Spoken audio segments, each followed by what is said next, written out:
Como ustedes saben, hermanos, seguimos con la serie el Jesús verdadero, y hoy en día el título del mensaje, como usted lo puede ver en su programa, la religión es inútil para salvar. La religión es inútil para salvar, no puede lograr nuestra salvación. Hermanos, se dice que la religión es todo aquello que el hombre hace para tratar de agradar a Dios. Cualquier cosa que podamos nosotros hacer y que en nuestro corazón digamos, voy a hacer esto para ganarme el favor de Dios, lo estamos haciendo de una manera religiosa. El favor del Señor no lo podemos ganar haciendo cualquier cosa. El favor del Señor lo tenemos desde el momento que venimos a los pies de Jesús. Nos arrepentimos, le entregamos nuestra vida a Él, le pedimos perdón, le pedimos que fuera dueño de nuestras vidas. En ese momento el favor del Señor estuvo con nosotros. Obviamente no estoy diciendo que después de hacer eso que podemos vivir la vida como querramos vivir, no es eso. Tenemos que tener en nuestro corazón el deseo de agradarle, de estudiar su palabra, de seguir sus preceptos, pero no podemos ganarnos el favor de Dios. La palabra del Señor dice que la salvación es por fe, es por gracia mediante la fe. Y esto no por obras, para que nadie se pueda gloriar. La palabra del Señor también nos dice en el libro de Romanos capítulo 1:16 que el evangelio es poder de Dios para salvación. El evangelio salva al ser humano. Yo podría pararme acá enfrente y dar un montón de filosofía, pensamientos bonitos, leerles unos poemas inspiradores, pero nada de eso puede salvar al hombre. Yo podía pararme acá enfrente y decirle, ¿saben qué? Mi historia fue así, y darle unos testimonios de mi vida pasada, pero mi testimonio no va a poder salvarle a usted. Es la palabra la que tiene el poder. El evangelio de Jesucristo es el que tiene el poder para salvar, no la religión. Es por eso que ha escuchado usted a algunos evangélicos decir, nosotros no predicamos religión, predicamos una relación, predicamos que debemos de tener una relación con el Señor, porque la religión es incapaz, es inútil de salvar a cualquier persona. Uno de los reformadores en los 1500 que se llamaba Martín Lutero, salía de una iglesia tradicional que predicaban y que enseñaban que la salvación era por medio de la fe, pero también por medio de las obras. Y hasta el día de hoy es la enseñanza de esa iglesia. Tienes que creer en Jesús, pero también tus obras son necesarias para poder llegar al cielo. Y saliendo Martín Lutero de ese entorno religioso, él miraba el libro de Santiago como un libro inferior. Él le llamaba a esta carta una carta de paja, porque él miraba que Santiago promovía mucho las obras. Tenemos que obrar, tenemos que hacer obras en nuestras vidas. Y él, saliendo de un lugar, de una esfera cuando se predicaba que era la fe en Jesucristo más las obras lo que te salvaba, él decía, se me hace difícil yo poder aceptar esta carta. Y le fue difícil hasta que él comprendió de que las obras deberían de ser manifiestas como un resultado de la fe que tenemos en Jesucristo. Una fe sin obras es muerta.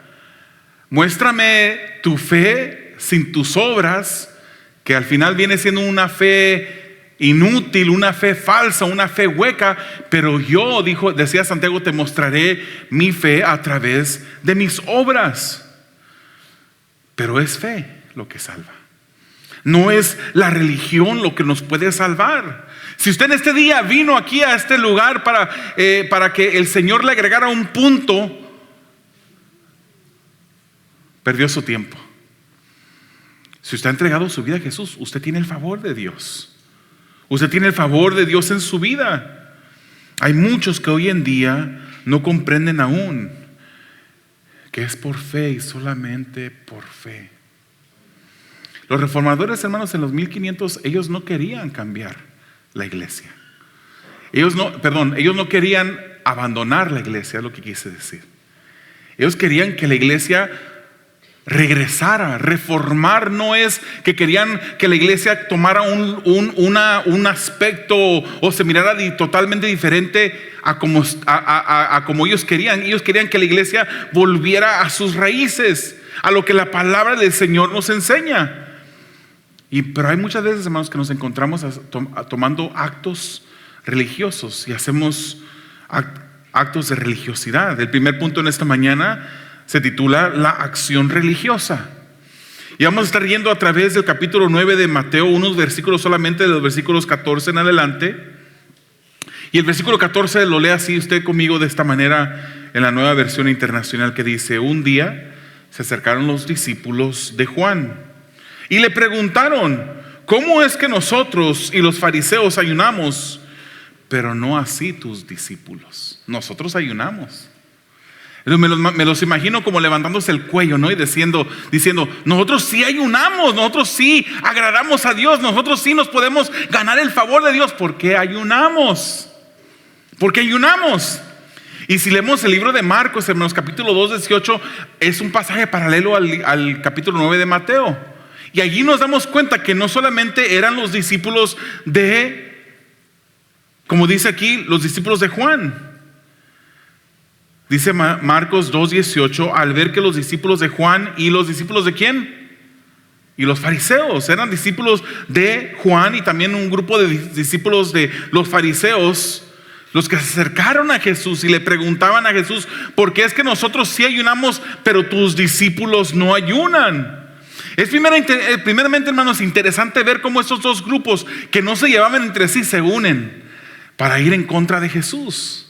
Tenían un enemigo en común, porque ellos no se llevaban. Los discípulos de Juan el Bautista no se llevaban para nada con los discípulos de los fariseos.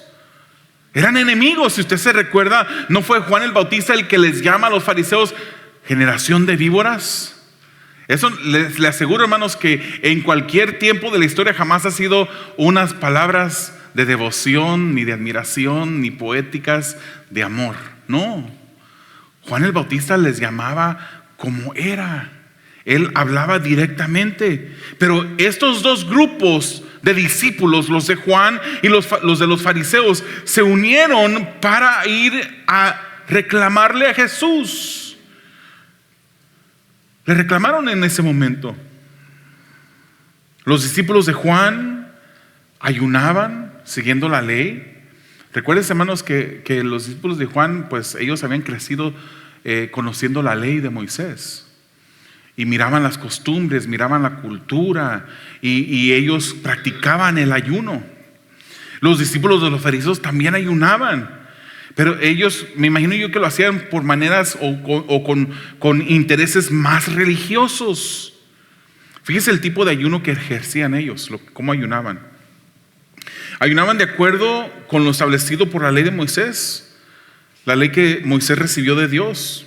La ordenanza de Dios para el ayuno la encontramos en Levíticos capítulo 16 y también el capítulo 23.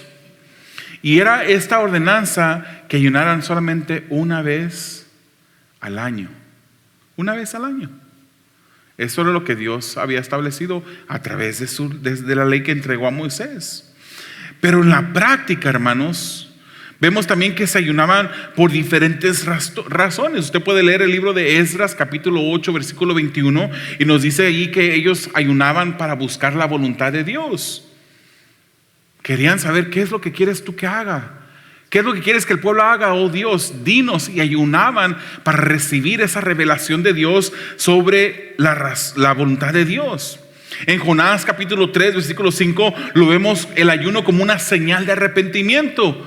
Cuando Jonás iba predicando: en 30 días será destruida esta ciudad, el rey mandó ayunar a todos como en señal de arrepentimiento. Se ayunaba para arrepentimiento y búsqueda de perdón. Pero los religiosos habían cambiado esto. Los religiosos no solamente ayunaban como había sido establecido por Dios, que era una vez al año. Se fija, lo que el hombre hace para tratar de agradar a Dios es religión, es religiosidad.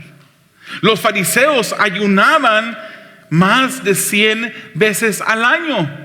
¿Cuántas semanas trae el año? 52 semanas. Y vemos los registros de las escrituras en los evangelios donde nos dicen que ellos ayunaban 2 veces por semana.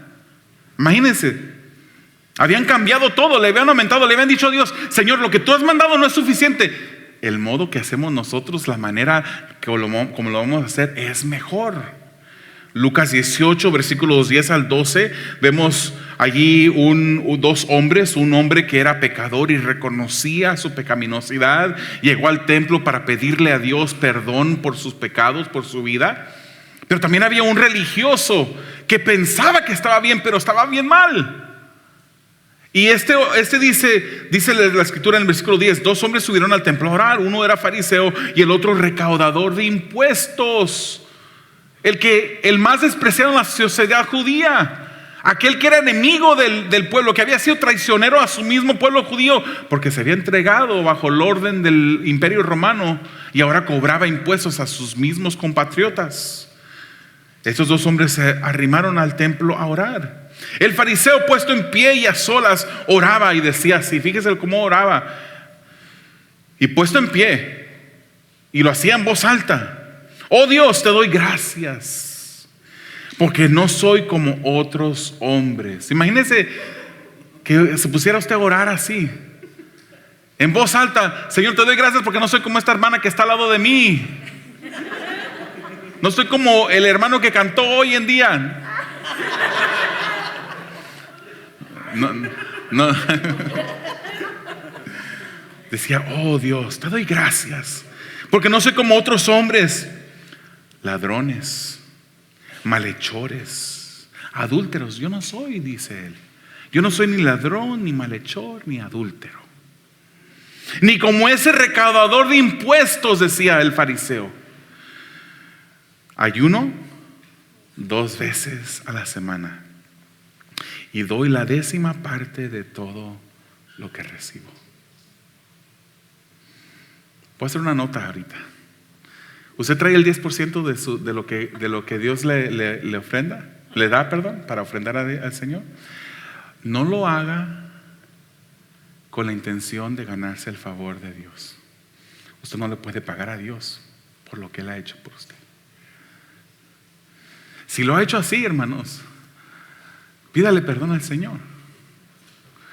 El Señor dice en las escrituras en 2 Corintios 9, 7 o 7, 9, no me acuerdo cuál de los dos, que demos conforme proponemos en nuestro corazón, no por necesidad ni con tristeza, porque Dios ama al dador alegre. Traiga sus ofrendas, traiga lo que Dios le ha puesto en su corazón a hacerlo, pero no lo haga por religiosidad. No lo haga porque diga usted: ya le di al Señor, ahora sí, el Señor me va a dar, me va a multiplicar lo que yo tengo. Así no trabaja. Si usted diera todo, el 100% de lo que usted gana en su trabajo, nunca le daría al Señor lo suficiente. Nunca le pagaría, porque el Señor le ha dado aún más, solamente con la pura salvación que Él ha extendido al entregar a su Hijo Jesucristo a la cruz del Calvario. Ya le dio más, jamás podremos pagar. Pero no solamente le da eso, le da provisión de salud, provisión de comida, le da provisión de techo. Yo no veo a ninguno, y gracias al Señor, ninguno que ande hoy desnudo, porque traen ropa que el Señor les ha dado. Él nos ha dado tantas cosas. Pero este hombre era religioso. Yo no soy como estos.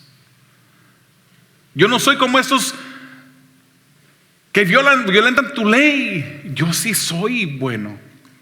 Yo sí ayuno, oh Dios. Y lo hacía con una altivez de espíritu enfrente de todos. Mientras que no lo vamos a leer, pero dice las escrituras: mientras tanto el publicano no se atrevía ni siquiera a pasar al frente, a acercarse. Estaba a mero atrás, inclinado, agachado, no de pie como este fariseo, como este religioso. Decía: sé propicio a mi pecador. Reconocía quién era. Entonces estos discípulos vienen con Jesús y le dijeron: tus discípulos no ayunan, nosotros sí. O sea que estaban anunciando que ellos ayunaban. No le anden diciendo: hermanos, ¿cuándo ayuna usted? Eso es algo entre usted y Dios. No ande publicando, no ande diciendo, ay hermano, te estoy llamando porque mira que me siento tan débil, es que llevo 2 horas ayunando.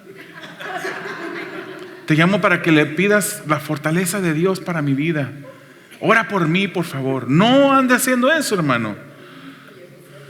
Porque una característica del religioso es la comparación con la que continuamente vive. Y no solamente continuamente compara, sino que continuamente juzga a otros. Se la pasan comparándose a otros. Se la pasan midiéndose a las obras de los otros. Aquel hermano viene todos los domingos, pero falló uno. Yo ese domingo yo vine. Aquel hermano hace esto, pero yo hice más que ese hermano. Yo lo vi barrer una parte, pero yo barrí el resto y hasta trapié también. No nos comparemos a las demás personas. Si quiere compararse a alguien, compárese a Dios. Esa es la meta. Ese es el estándar que nosotros debemos de tener. Compararnos a Dios. Y es por eso que cuando le comparamos a Dios, hermanos, reconocemos nuestra insuficiencia.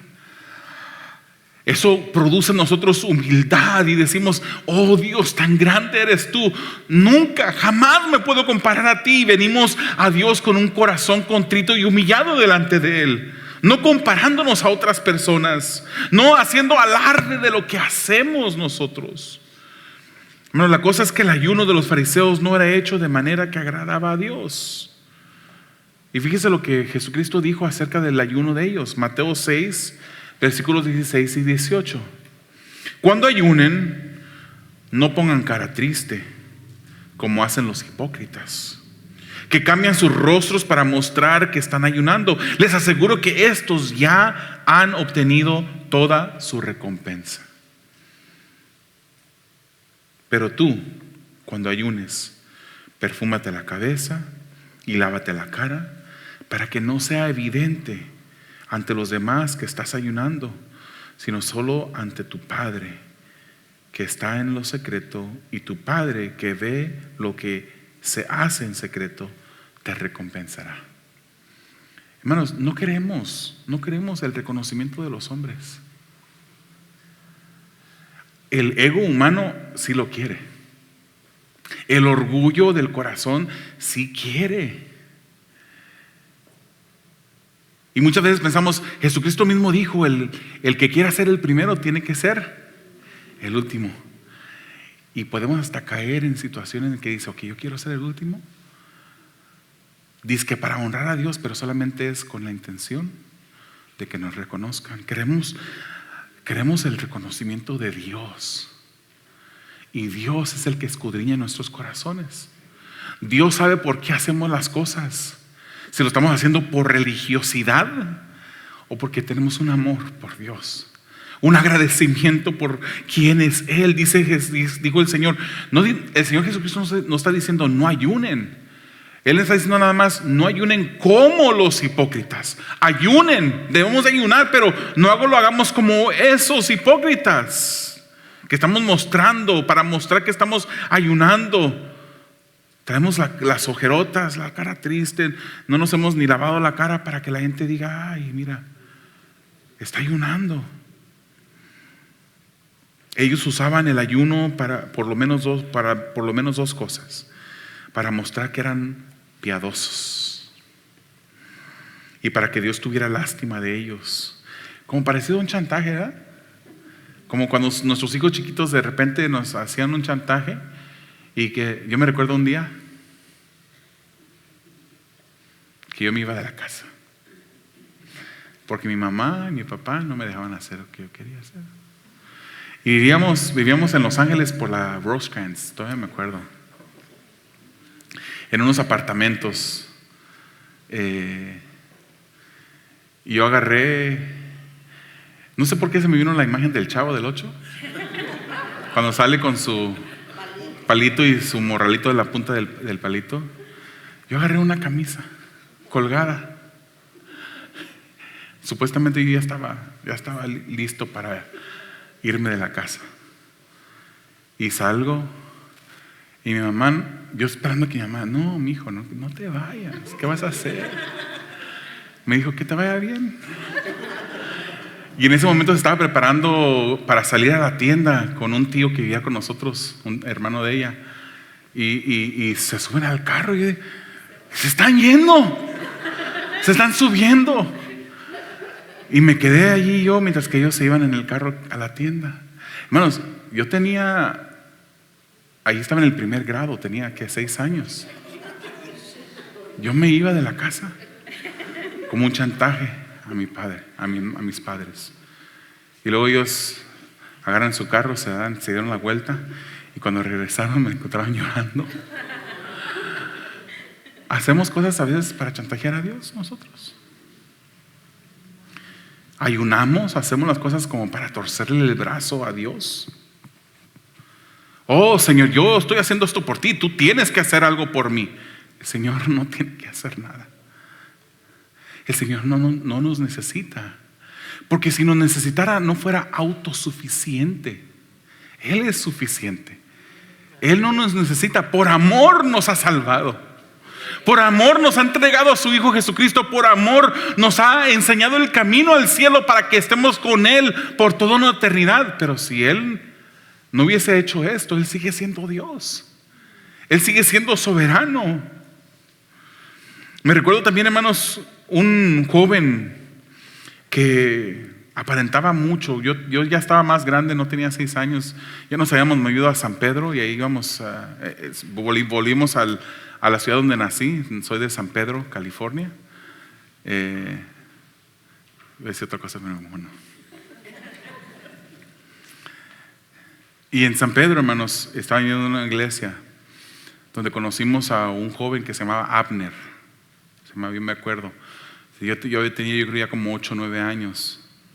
Abner era una persona que aparentaba ser un hombre recto, piadoso. Tan piadoso era, hermanos, que durante la prédica estaba predicando el pastor acá al frente y él entraba y se arrodillaba allá al frente, enfrente de todos. Se arrodillaba hacia un lado de la plataforma y empezaba a orar y la gente lo miraba. ¿Cómo ora? Oraba y oraba y oraba, ¿no? Y de repente el pastor predicando y se escuchaba él orando así. Daba unas palmadotas así fuertes, por si acaso alguien no lo miró que llegó, para que lo notaran que estaba ahí. Interrumpía el servicio, distraía en la predicación cuando estaba. Pero él estaba y se miraba, hermanos, de repente el pastor, no sé por qué, de repente no llevaba mucho tiempo allí, pero lo puso como líder de jóvenes. Un error, que ahora pienso yo eso. Pero así como llegó, de repente desapareció, y juntamente con su desaparición también se desapareció una camioneta de uno de los hermanos. Hay personas que aparentan una gran piedad, pero el Señor es el que conoce. Hermanos, no vivamos de las apariencias, vivamos siempre en nuestra mente pensando qué es lo que Dios piensa de nosotros, qué es lo que Dios cree de cada uno de nosotros. Que nadie sepa, hermanos, que estamos ayunando, porque la recompensa viene de Dios. El ayuno y el creyente hoy. El ayuno y el creyente hoy. Mateo 9:15 dice así: Jesús contestó: ¿acaso pueden estar de luto los invitados del novio mientras él está con ellos? Llegará el día en que se les quitará el novio, entonces sí ayunarán. Jesús les responde, pues le están cuestionando: ¿por qué nosotros sí ayunamos, tus discípulos no ayunan? Él dice, pues el novio está presente. Y él está haciendo una referencia a las bodas judías, hermanos. No tiene mucho sentido, sin entender el contexto o la cultura del tiempo, no tendría mucho sentido este versículo. Pero él contesta de esta manera porque él está pensando, y a quien les está hablando saben muy bien a qué se está refiriendo. Él está hablando y haciendo referencia a las bodas judías del tiempo. Cuando él dice el novio está presente, no se ayuna. Él está hablando de Él mismo. Jesús es el novio, es presentado como el novio de la iglesia. Nosotros somos la iglesia, Él es nuestro novio. Así lo presenta el Nuevo Testamento. Aún no se conocía el concepto de la iglesia, pero la iglesia es comparada a la novia en Efesios capítulo 5. Usted puede leerlo después. El novio estaba presente, Jesús estaba presente, y no era tiempo para ayunar. Fíjese que las bodas judías consistían de una celebración de una semana. Hoy en día en nuestra cultura hispana, ¿cómo es la boda? Nos invitan a la boda, vamos a la ceremonia religiosa. Estamos ahí unos 30 minutos, más o menos.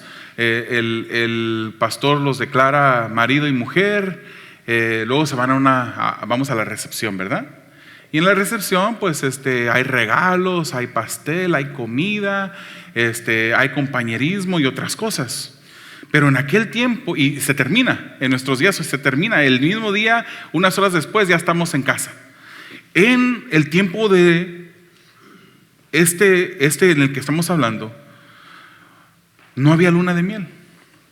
Y la fiesta duraba una semana. La fiesta de la ceremonia de bodas duraba una semana. Los novios no se iban a la luna de miel, sino que compartían con la familia. Los novios eran mimados, tratados especial, con esplendidez por los familiares. De hecho, había enseñanzas rabínicas de los rabinos judíos que prohibían el ayuno durante el tiempo de las bodas. Y los fariseos, hermanos, continuaban ayunando porque no reconocieron al novio. Vino Jesucristo y no reconocieron que Él era el novio, sino que ellos siguieron ayunando. El reino de los cielos se había acercado, pero ellos no lo sabían. Jesús, el novio, estaba presente y todos debían de estar celebrando. Ha llegado el Mesías, el que ha venido a rescatarnos. No era tiempo para ayunar. Pero un día, dijo Jesús, el novio les será quitado y entonces deberán ayunar. Hermanos, esto es uno de los primeros comentarios que Jesús usaría para revelar la imagen del siervo sufriente que moriría en la cruz. Estaba anunciando su muerte. Marcos 10:45 nos dice: porque ni aún el Hijo del Hombre vino para que le sirvan, sino para servir y para dar su vida en rescate de muchos. En ese día, cuando el novio se ha quitado de entre medio de ustedes, entonces ayunen. En el momento que esto sucediera, entonces será necesario ayunar. El creyente, hermanos, hoy en día ayuna. Nosotros debemos ayunar. Es una de las disciplinas espirituales que poco se practica dentro de la comunidad cristiana. Casi no ayuna el pueblo de Dios. Nos haría bien ayunar, aumentar esta disciplina, la práctica de esta disciplina espiritual. Pero no debemos de hacerlo como un rito religioso para ganarnos el favor de Dios. No lo debemos de hacer como una simple dieta para bajar de peso. No, eso no es ayunar. El cristiano no ayuna para hacer un trato con Dios. Señor, yo voy a ayunar y cuando yo termine este ayuno, yo espero que en el buzón de mi correo ya encuentre un cheque de $10,000 que necesito. Para eso no es el ayuno, hermanos. Para eso no es. El cristiano hoy en día ayuna para dedicar su tiempo a su relación con su Dios, para mejorar su relación, porque le amamos, porque queremos pasar tiempo con Él. ¿Usted no ha tenido un amigo así, un amigo o amiga del alma? Que usted se levantaba y lo primero que hacía era llamarle a su amigo, a su amiga, que quería pasar tiempo, ir a cenar, ir a comer, pasarse el día entero con esa persona. Pues esa persona es insignificante comparado con Dios. El cristiano, somos hijos de Dios, deberíamos, en teoría por lo menos, querer pasar tiempo con nuestro Dios. El cristiano ayuna, hermanos, y cuando ayuna examina su corazón, le pide a Dios que lo examine. Y vemos cómo amar y obedecer mejor a Jesús. Le pedimos: Señor, ayúdame. Y nos aseguramos que cuando lo estemos ayunando no lo hagamos como algo religioso. Juan Calvino es el que dijo que el corazón del hombre era una fábrica de ídolos. Tenemos que cuidar, hermanos, todo lo que hacemos. Que no lo hagamos por religiosidad. Porque la religión es ¿qué? ¿Útil o inútil para salvar? Inútil para salvar. El último punto para cerrar esta mañana. El rechazo del ayuno religioso. Versículos 16 y 17 dicen así de Mateo 9. Nadie remienda un vestido viejo con un retazo de tela nueva, porque el remiendo fruncirá el vestido y la rotura se hará peor. Ni tampoco se echa vino nuevo en recipientes de cuero viejo. De hacerlo así, se reventará el cuero, se derramará el vino y los recipientes se arruinarán. Más bien, el vino nuevo se echa en recipientes de cuero nuevo, y así ambos, o sea, el cuero y el vino, se conservan. La disciplina espiritual, hermanos, del ayuno es una herramienta espiritual. No es una herramienta religiosa para torcerle el brazo a Dios. No es eso. El cristiano, hermano, verdadero, no simplemente ayuna, porque el simplemente ayunar es una religión más. Él disfruta de su relación con el que lo salvó. Y al disfrutar su relación con Dios, entonces busca la oración, busca el leer la palabra, busca el ayunar. No por sus méritos propios, como las meras religiones, sino por los méritos de Cristo. El cristiano no sigue una lista de reglas, simplemente nosotros deseamos obedecer a Dios, no seguir reglas. No tenemos una regla de 10 mandamientos y decimos, check, ya hice check, ya hice este otro. No, nuestro deseo es agradar a Dios en todo lo que hacemos porque le amamos. ¿Ama usted a Dios? ¿Ama usted a Jesús? La religión, hermanos, se muestra exteriormente después de que el corazón ha sido transformado.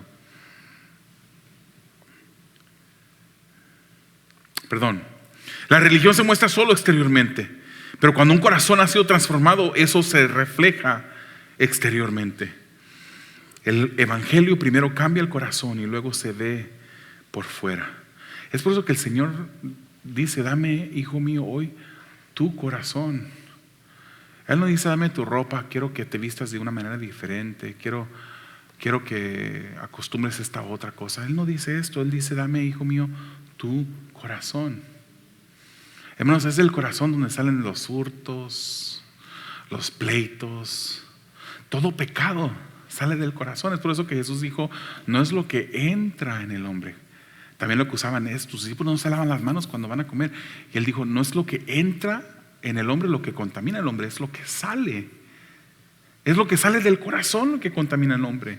El Señor quiere nuestro corazón. Es por eso que Ezequiel capítulo 36 nos dice en el versículo 26 y 28, les daré un corazón nuevo y derramaré un espíritu nuevo entre ustedes. Quitaré ese corazón de piedra que ahora tienen y les pondré un corazón de carne. Y fundiré mi espíritu en ustedes y haré que sigan mis estatutos y obedezcan mis leyes. Vivirán en la tierra que di a sus antepasados, ustedes serán mi pueblo y yo seré su Dios. Hay quienes tratan de agregar obras a Cristo para salvación. Y el que trata de agregar obras a Cristo está haciendo lo mismo que dice el pasaje que hemos leído. Cuando tiene un vestido viejo y que está roto, agarran un pedazo de tela nueva para remendar la rotura. ¿Y qué es lo que pasa cuando eso sucede? No sé si hay costureras o sastres aquí, no sé. Pero si usted no sabía, si usted agarra un pedazo de tela nueva y lo usa para remendar un vestido viejo, usted se lo va a poder poner la primera vez sin problema. Pero luego lo va a echar a lavar, a la lavadora. O si tiene un lavadero en su casa, lo va a lavar a mano. Y en el momento cuando ese vestido ya se haya secado, ¿qué pasa con el vestido viejo? El vestido viejo ya ha sido lavado muchas veces. Ese no se va a encoger. Pero la tela nueva se encoge. y empieza a estirar la tela vieja del vestido y lo empieza a romper. Eso es lo que hacemos cuando tratamos de agregar a Cristo las obras. O dicho de una manera diferente, eso es lo que hacemos cuando agregamos las obras a Cristo. Somos salvos por Cristo nada más. Fe en Jesús. No podemos practicar religiosidad, porque es igual que si agarramos un vino que es nuevo y lo tratamos de poner en un cuero. Usted sabe que en aquel tiempo se usaban los cueros para como botellas. Y cuando el vino nuevo se echa en un cuero viejo, ese vino nuevo se va a fermentar. Y ese vino nuevo, al fermentarse, ¿qué hace? Se expande. ¿Por qué cree que cuando se abre una botella de vino se escucha el truena? Porque se ha expandido dentro de esa botella. Pero hay personas que posiblemente dicen: pues aquí tengo este vino nuevo y no tengo otro cuero donde echarlo, otro recipiente de cuero, y lo echan en el recipiente de cuero viejo. Y cuando ese vino se expande, ese cuero viejo se rompe. Esas son las comparaciones que Jesucristo está usando para aquellos que quieran agregar obras a su obra redentora, la obra redentora de Jesucristo. No cabe. Esas matemáticas no sirven. No sirven. Dios hace un cambio drástico en nuestras vidas, hermanos. Y ya no vivimos de la misma manera, ya no disfrutamos lo mismo, ya no vivimos para los hombres. Antes vivíamos tratando de complacer la vista de los hombres, para tratar de agradar al hombre, pero hoy nuestro interés, nuestra meta es agradar a Dios. Examinemos nuestras vidas. ¿Qué es lo que estamos haciendo nosotros para tratar de ganarnos el favor de Dios? Para agregar a Cristo obras que nos salvan. Obras que Dios mismo las identifica como trapos de inmundicia, trapos sucios. Dios no quiere sacrificios religiosos. Dios quiere que entreguemos nuestro corazón. Puedes cerrar tus ojos, inclinar tu rostro, hermanos, en esta mañana. La religión es inútil para salvar. Es solamente Cristo. Y muchas veces nosotros hemos venido a los pies del Señor y hemos entregado nuestra vida a Él. Pero de repente hemos caído en religiosidad. De repente la fábrica de ídolos en nuestro corazón ha creado un ídolo de nuestras obras. Y empezamos a hacer lo que hacemos con la intención, con el deseo de agradar a Dios. Y esa no es la fórmula. Oh Señor, pídale a Dios que examine su corazón y que nos ayude a que todo lo que hagamos para el reino, todo lo que hagamos, lo hagamos con un corazón puro, con las motivaciones correctas delante de un Dios que no está esperando nada de nosotros, delante de un Dios que desea que le entreguemos nuestro corazón, que Él sea el dueño, el que domine nuestro corazón. Amado Dios, te damos gracias a ti porque sabemos que tú eres bueno, Señor, y sabemos, Padre, que no importa lo que hagamos, jamás podremos ganarnos tu favor por las obras. Es necesario, Señor, que nosotros practiquemos las disciplinas espirituales del ayuno, de la oración, del estudio de tu palabra, Señor, pero ayúdanos a que en todo momento, Señor, nuestro corazón esté alineado a ti, que podamos reconocerte a ti en todo momento, nunca hacer las cosas por mera religión,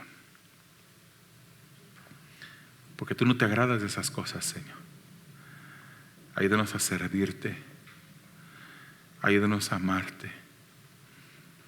Ayúdanos a imitarte. Queremos ser más como Cristo. Queremos ser más como Cristo.